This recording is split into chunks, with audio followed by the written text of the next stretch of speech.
الحمدللہ رب العالمین والصلاة والسلام علی سید الانبیاء والمرسلین محمد وآلہ وصحبہ اجمعین۔ طلبہ عزیز، آج ہم اپنے درس کا آغاز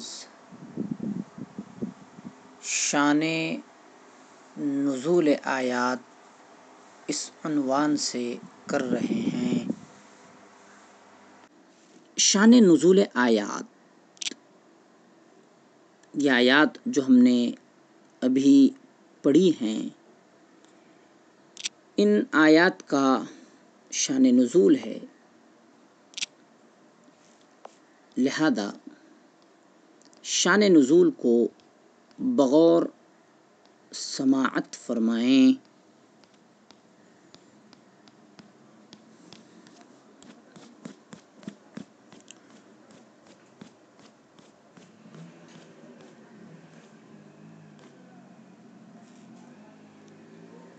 شان نزول یہ ہے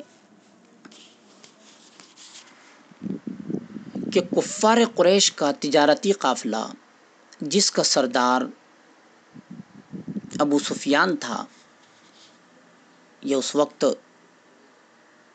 اسلام نہیں لائے تھے، شام سے مال تجارت لے کر مکہ واپس آ رہا تھا۔ آپ کو اس قافلے کی آمد کی خبر ملی، یعنی آپ صلی اللہ علیہ وسلم کو، تو آپ صلی اللہ علیہ وسلم نے صحابہ رضی اللہ عنہم سے اس کا ذکر کیا اور حال بیان کیا کہ اس قافلے میں مال تو بہت ہے اور آدمی تھوڑے ہیں۔ اے مسلمانوں، تم اس قافلے کی طرف خروج کرو، شاید اللہ تعالیٰ تم کو یہ اموال عطا کرے۔ آپ صلی اللہ علیہ وسلم نے اسی قافلے کے ارادے سے صحابہ کرام رضی اللہ عنہم کی ایک جمعیت کے ساتھ مدینہ سے خروج فرمایا۔ ابو سفیان جب حجاز کے قریب پہنچا تو اس نے جاسوس چھوڑے،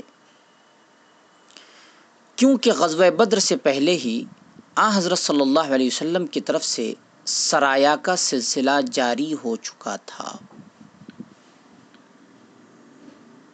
سرایا یا سریتن کی جمع ہے، معنی ایسی لڑائی جس میں رسول اکرم صلی اللہ علیہ وسلم بنفس نفیس شریک نہ ہو، کہ وہ قریش کے تجارتی قافلوں پر حملہ آور ہوتے تھے۔ اسی خدشے کی بنا پر ابو سفیان نے مختلف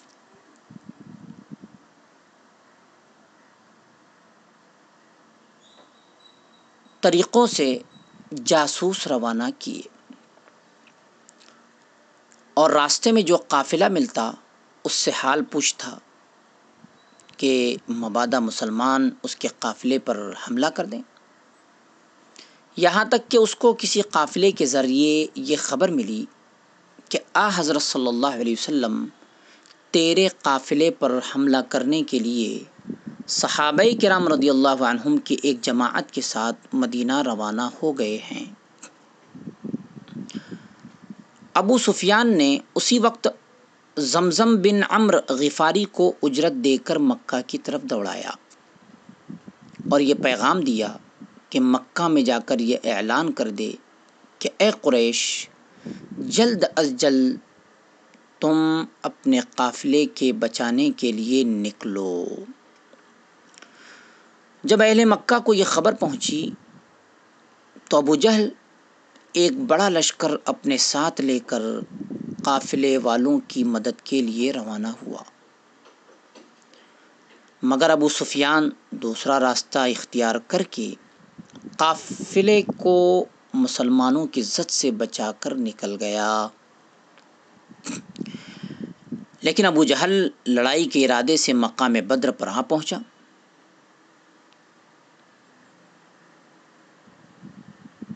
ادھر حضرت صلی اللہ علیہ وسلم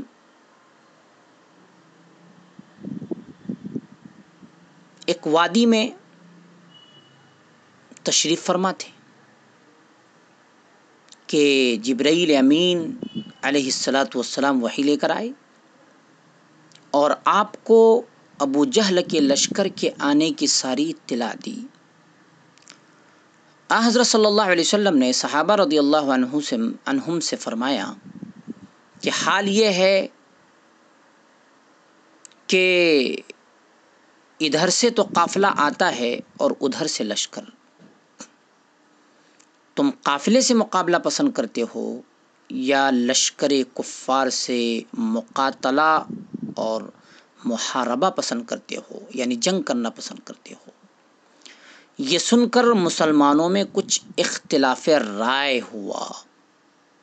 پہلے ہی بتا دوں، یہ جو اختلاف رائے ہوا تھا اسی کو قرآن کریم نے یجادلونک سے تعبیر کیا ہے۔ بعض نے حضرت صلی اللہ علیہ وسلم کی مرضی پر چھوڑ دیا اور بعض نے یہ کہا کہ ہم لڑائی کے ارادے سے نہیں نکلے تھے اور نہ اس کے لیے ہم نے کوئی تیاری کی، بلکہ ہم تو قافلے کے اموال حاصل کرنے کے لیے نکلے تھے، تو ہم کو قافلے ہی کا تعاقب کرنا چاہیے۔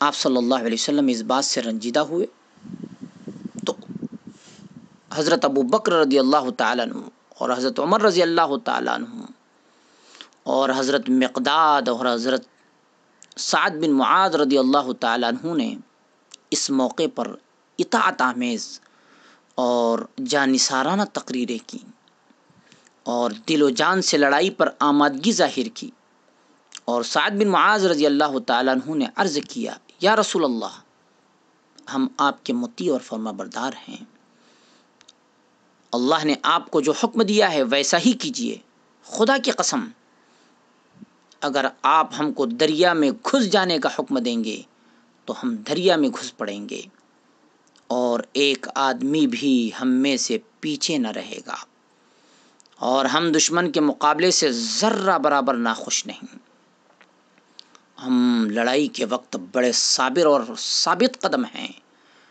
اور دشمن کے مقابلے میں ہم صادق اور سچے ہیں۔ کیا عجب ہے کہ اللہ تعالیٰ آپ کو ہم سے وہ بات دکھلائے جس سے آپ کی آنکھیں ٹھنڈی ہوں۔ آپ صلی اللہ علیہ وسلم اللہ کے نام اور اس کی برکت پر چلیے۔ آپ صلی اللہ علیہ وسلم یہ سن کر بہت خوش ہوئے اور فرمایا، چلو اللہ کی برکت پر اور بشارت ہو تم کو، اللہ تعالیٰ نے مجھ سے 2 گروہوں میں سے ایک گروہ کا وعدہ کیا ہے۔ اسی کو قرآن کریم نے کہا ہے، وَإِذْ يَعِدُكُمُ اللَّهُ إِحْدَى الطَّائِفَتَيْنِ، ایک ابو سفیان کے قافلے کا گروہ اور دوسرا ابو جہل کے لشکر کا گروہ۔ مجھ سے اللہ تعالیٰ نے وعدہ کیا ہے کہ ان 2 گروہوں میں سے ایک گروہ تمہارے لیے مسخر ہو جائے گا، انہا لکم، اور تم اس پر غالب ہوگے۔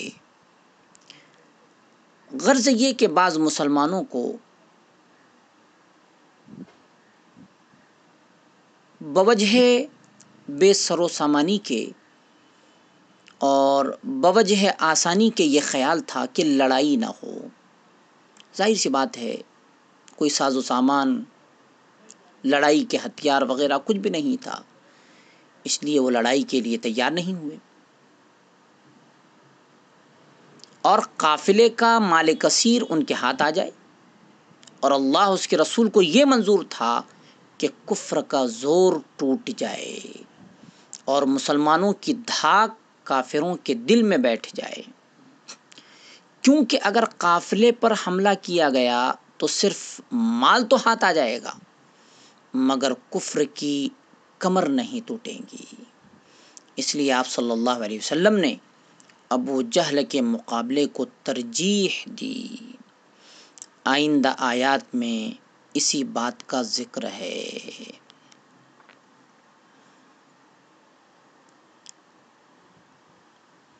ان آیات کا مطلب یہ ہوا کہ اے نبی صلی اللہ علیہ وسلم، بدر کی غنیمتوں میں مسلمانوں کا اختلاف کرنا ایسا ہی خطا ہے، کما اخرجہ کا، جیسا کہ، گویا ایک واقعے کے ساتھ اس واقعے کو تشبیہ دی جا رہی ہے۔ اخرجک ربک من بیتک بالحق، یہ بھی ایک واقعہ ہے، اس واقعے کو تشبیہ دی جا رہی ہے اوپر والے واقعے سے، اس کو کہا جاتا ہے مشبہ مشبہ بھی۔ تو اخرجک ربک یہ مشبہ ہے، اور اموال غنیمت کی تقسیم کے بارے میں جو اختلاف ہوا تھا وہ واقعہ مشبہ بھی ہے۔ اگر آپ یہ سمجھ گئے تو اب تشریح آیات سے انشاءاللہ اور بات آپ لوگوں کو سمجھ میں آ جائے گی۔ گویا ان آیات کریمہ میں کہا جا رہا ہے کہ اے نبی صلی اللہ علیہ وسلم، بدر کی غنیمتوں میں مسلمانوں کا اختلاف کرنا ایسا ہی خطا ہے جیسا کہ جنگ بدر کے لیے خروج کرنے میں مسلمانوں کا اختلاف خطا تھا۔ جو لوگ اولئک هم المؤمنون حقا کے مصداق ہوں، ان کے لیے یہ مناسب نہیں کہ اپنی قلت تعداد اور قلت اسلحہ اور دشمنوں کی کثرت تعداد اور کثرت اسلحہ سے ڈر جائیں، اور ان کا اختلاف یعنی صحابہ کرام رضی اللہ تعالیٰ عنہم کا یہ اختلاف اگرچہ بطور مشورہ تھا مگر اس پر اصرار مناسب نہ تھا، اور ایسے پاک بازوں کے شایع نشان نہ تھا۔ اللہ تعالیٰ نے ان کی یہ دونوں غلطیاں معاف کیں۔ پہلی غلطی کا منشا یہ تھا کہ یہ لوگ اپنی قلت تعداد اور قلت اسلحہ اور دشمنوں کی کثرت تعداد اور کثرت اسلحہ کی بنا پر خائف تھے، ڈر رہے تھے، مگر چونکہ یہ خوف طبعی تھا اور ظاہر اسباب کی بنا پر تھا، اس لیے اللہ تعالیٰ نے معاف کیا۔ اور دوسری غلطی کا منشا یہ تھا کہ وہ غنیمت کا مستحق اسی کو سمجھتے تھے جو دشمن کو قتل کرے۔ اللہ تعالیٰ نے ان کی اس غلطی کا ازالہ فرما دیا کہ تم اس مال کے مستحق نہیں۔ فتح و نصرت محض اللہ کی غیبی مدد سے ہوئی ہے، تمہاری طاقت اور زور سے یہ فتح نہیں ہوئی۔ سو یہ مال اللہ تعالیٰ کا ہے اور پیغمبر صلی اللہ علیہ وسلم اس کے نائب ہیں، اس کے حکم کے مطابق تقسیم کر دیں گے۔ بہرحال تمہارا یہ سمجھنا کہ مال غنیمت کے ہم مستحق ہیں یہ تمہاری غلطی تھی جو اللہ تعالیٰ نے معاف کر دی۔ سچے اور پکے مومنین کی شان کے مناسب نہیں کہ ان کے دل مال حلال کی طرف مائل ہوں اور ظاہری اسباب پر نظر کر کے اپنی قلت سے اور کافروں کی کثرت سے ڈرنے لگیں، یہ توکل کے منافی ہے۔ آگے وَإِذْ يَعِدُكُمُ اللَّهُ إِحْدَى الطَّائِفَتَيْنِ أَنَّهَا لَكُمْ وَتَوَدُّونَ أَنَّ غَيْرَ ذَاتِ الشَّوْكَةِ تَكُونُ لَكُمْ۔ ان آیات کا بھی مختصر مطلب سمجھ لیجئے۔ مطلب یہ ہے کہ مسلمانوں کی ایک جماعت یہ چاہتی تھی کہ تجارتی قافلے پر حملہ ہو کہ کانٹا بھی نہ چبھے، اس لیے آیت کریمہ میں شوکہ کا لفظ استعمال ہوا ہے، معنی ہے کانٹا۔ یعنی ایک جماعت یہ چاہتی تھی کہ تجارتی قافلے پر حملہ ہو کہ کانٹا بھی نہ چبھے۔ ظاہر سی بات ہے، تجارتی قافلے پر جب حملہ ہوگا تو صرف مال ہاتھ آئے گا، لڑنے کی اور جھگڑنے کی کوئی ضرورت نہیں ہوگی، تکلیف اور مصیبت کا سامنا نہیں کرنا پڑے گا اور بہت سا مال ہاتھ آ جائے گا۔ اور اللہ تعالیٰ یہ چاہتا تھا کہ مسلمانوں کی ایک بے سر و سامان مٹھی بھر جماعت کفار کے لشکر جرار پر غالب آئے، تاکہ خدا کے وعدوں کی سچائی اور اسلام کا معجزہ ظاہر ہو اور کفر ایسا ذلیل و خوار ہو کہ دنیا اس کے ذلت و خواری کا تماشا دیکھے۔ چنانچہ ایسا ہی ہوا کہ جنگ بدر میں قریش کے 70 سردار مارے گئے، جن میں ابو جہل بھی تھا جو اس امت کا فرعون تھا، اور 70 ہی قید ہوئے۔ اس طرح کفر کی اور کافروں کی کمر ٹوٹ گئی۔ اسی کو قرآن کریم نے کہا وَيُرِيدُ اللَّهُ أَن يُحِقَّ الْحَقَّ بِكَلِمَاتِهِ وَيَقْطَعَ دَابِرَ الْكَافِرِينَ لِيُحِقَّ الْحَقَّ وَيُبْطِلَ الْبَاطِلَ وَلَوْ كَرِهَ الْمُجْرِمُونَ۔ وصلی اللہ تعالی علی خیر خلقہ محمد وآلہ وصحبہ اجمعین برحمتک یا ارحم الراحمین۔